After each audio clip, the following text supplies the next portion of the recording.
Wala na sigurong masasakit pa sa araw na makita ng dalawang mong mga mata yung taong pinakamamahal mo ng sobra may mahal ng iba. Sakit, no? Wala eh. Kailangan mong tanggapin na walang permanente sa mundong to. Hindi lahat ng sayo mananatiling sayo. At hindi lahat ng gusto mo palaging gusto mo. Hindi lahat ng naisin mo ibibigay sa'yo. At ang pinakamasakit, hindi lahat kaya kang mahalin ng totoo.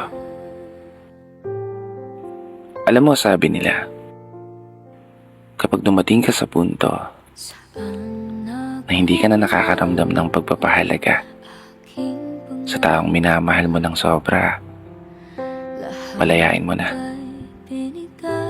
Kapag dumating na kayo sa sitwasyon na hindi na niya kayang titigan ng iyong mga mata, palayain mo na. At kapag dumating na yung pagkakataon na hindi mo na maramdaman yung init ng pagmamahal, palayain mo na. Palayain mo na yung sarili mo. Kasi alam mo, hindi kahinaan ang pagsuko sa isang laban.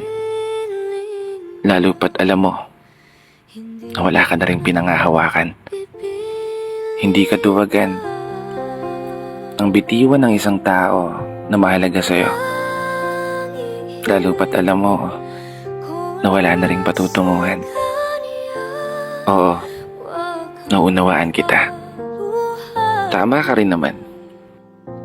Paano mo nga ba papalayain yung isang tao na mahal mo pa? Isang tao na nag-iwan ng mga pangako na sabihin yung dalawa. Aabutin yung mga pangarap ng magkasama. Magkahawak ang kamay na sasalubungin ng umaga.